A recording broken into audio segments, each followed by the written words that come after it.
Welcome to a new edition of the Neon Jazz interview series with jazz pianist and composer Chris Rottmayer. We caught up with him in late December to talk about his latest Live 2020 CD. These days he is living in Madison, Wisconsin, and has been a freelance jazz pianist since 1990. His story is full of detail. Enjoy. Thanks for taking a minute out for Neon Jazz. Yeah, sure. Your latest album, which is great now in this time of no jazz, is a live album.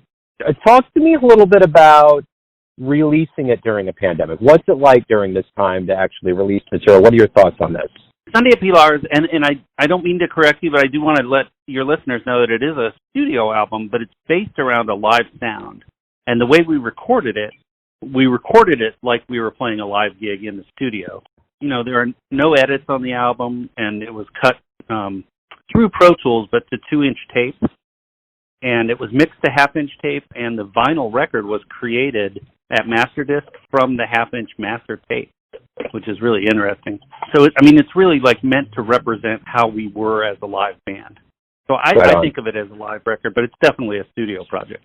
And it was recorded in June of 2018. You know, that was all pre-pandemic, and my life was changing. I was living in Orlando, and I was going to move up here to Madison in a month at that time to start working on a doctoral degree at UW-Madison. So I recorded the album and moved up here to Madison, and it took me a long time to get around to doing anything with the album just because of my studies here.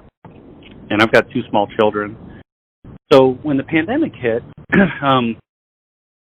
it was actually the perfect time for me to do all the administrative things that it takes to manage self-releasing an album.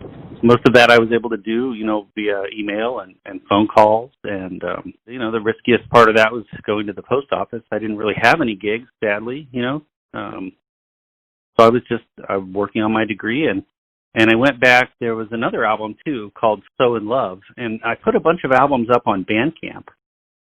And I actually got contacted by a radio promoter, Carry On Productions, and they really liked So in Love. And so that got me started with releasing them, into radio promotion. And Sunday at Pilars has just taken off, and So in Love did very well, too. And so it's an exciting time for me. I haven't had records on the radio like that before. Man, I'd say so, and this is a great time to have music out. I think people probably have a bit more latitude to listen to some things. How did all this start for you? Are you from Wisconsin? Talk to me about your beginnings and how jazz became your life. Gosh, I was born and raised in Columbus, Ohio. I don't know if your listeners know much about Columbus, but there's just a wonderful music scene in Columbus, Ohio. And I had, thankfully, some parents that were pretty hip. And while they weren't musicians themselves, they had a big record collection that I could listen to, and they liked to go out and listen to people play live music. So they used to take us out to dinner to hear, great players around Columbus.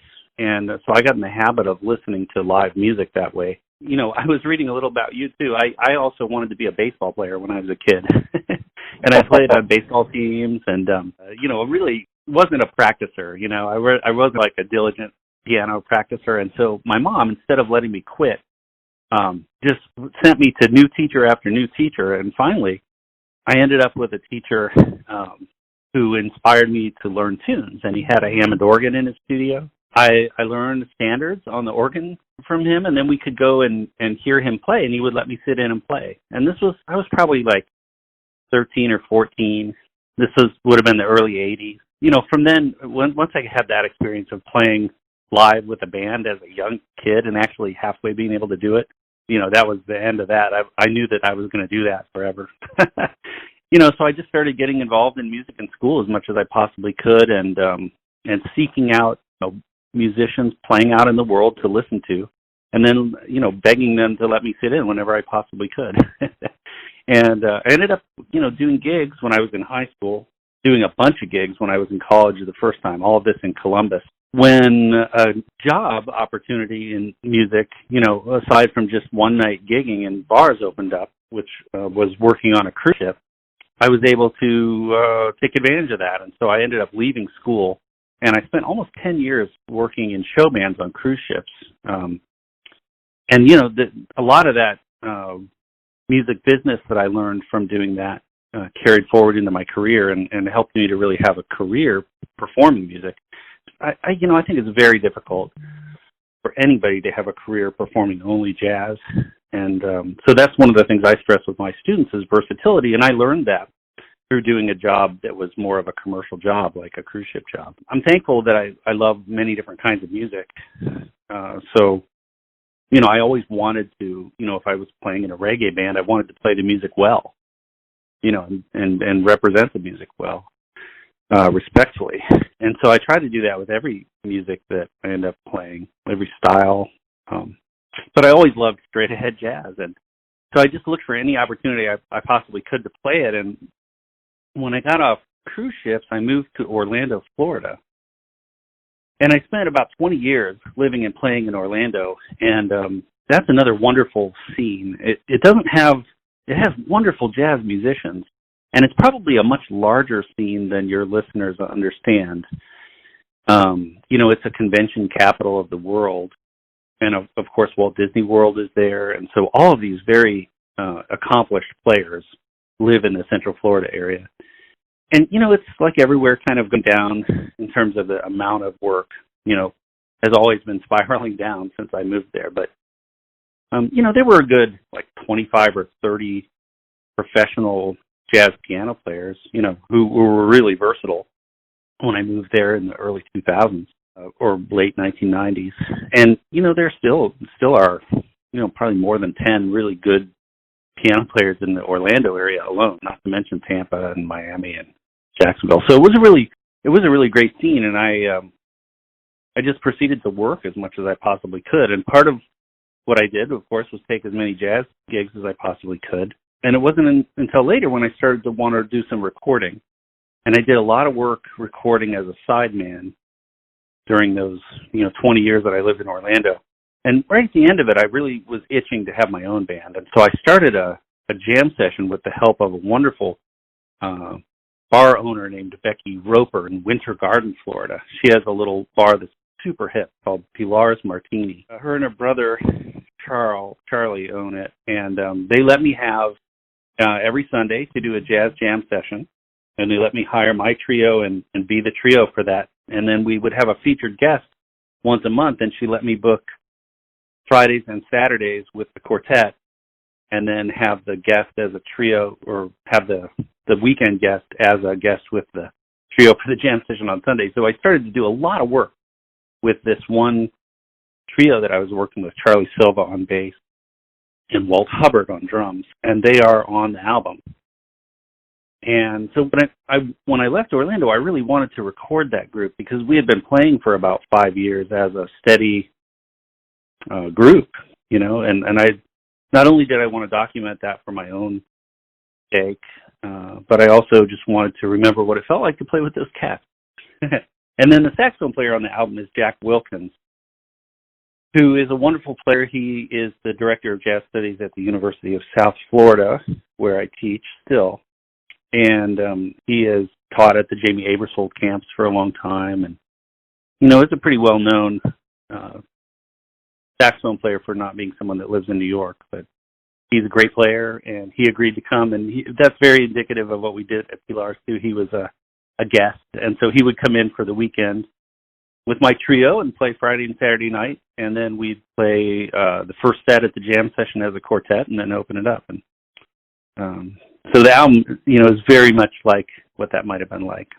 I'm getting into being a leader, and that's what going to do this degree is about, too. I wanted to really focus on being a better writer, focus on, having my own group that plays my own music. I still love playing standards and jazz tunes, and will always do that. But it's been a great change, and here in Madison, the scene is very artistic and creative, and so I've had an opportunity to do a lot more things as a leader and frankly, play a lot more jazz, and a lot less commercial work.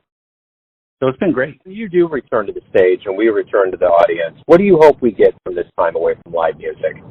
Oh, boy, what a great question. I would hope that artists have renewed their focus on the meaning of their art.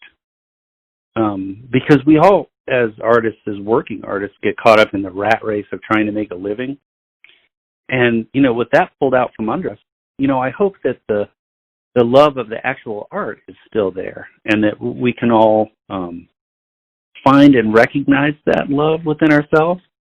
it certainly is still there for me. It's pretty amazing, when I think of all of the gigging I've done in my life, to be spending 9 months without, maybe played 4 gigs in the last 9 months. And yet that love is burning still deeply in me.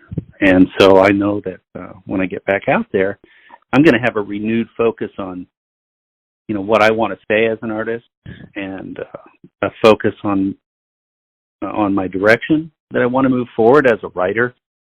All of that, going to school has helped all of that. But I would hope that any artist that has survived this pandemic of no work, has really remembered why it is that they love what they do and the art that they create. And so maybe we'll see some really, like a fount of creativity at the end of this, where people finally are able to display, the things that aren't so influenced by the commercial side of the business. Well, everyone has a perception of you, your family, your friends, your fans, that you're living your life. Who do you think you are? Yeah. Oh, that's a great question. Well, I'm really excited to be a dad. I mean, I'm just a regular guy. When I think about the famous jazz musicians that I love, I think about the intensity with which they pursued their craft and their art. And, sometimes that leads me to feel like I have imposter syndrome a little bit. Like, I'm not focused in the way that excludes my family and my regular life. I feel like I have, I feel like I don't have a great life balance. I'm working hard as a graduate student, and I have 2 small children, and my wife works full time. But in general, I'm seeking a regular life, and so I'd like to be, have a significant impact as a jazz artist, but also have a regular life if I possibly can. I have a family with 2 small kids, and we live in the suburbs in Madison, and I see myself as a family man who is also a passionate jazz artist. Perfect, man. Chris, thank you for taking some time out to talk about the album, your life in music, and the pandemic and beyond. I appreciate it. Oh, Joe, I really appreciate you giving me the opportunity, and thanks so much for being interested in my music and me, and thank you. Thanks for listening and tuning in to another Neon Jazz interview, where we give you a bit of insight into the finest players in Wisconsin, Kansas City, and spots all over the world, giving fans all that jazz. And thanks to Chris for his time, music, and stories. If you want to hear more interviews, go to Famous Interviews with Joe Domino in the iTunes Store. Visit neonjazz at youtube.com, and for everything Neon Jazz all the time, go to the neonjazz.blogspot.com. Until next time, enjoy the jazz, my friends.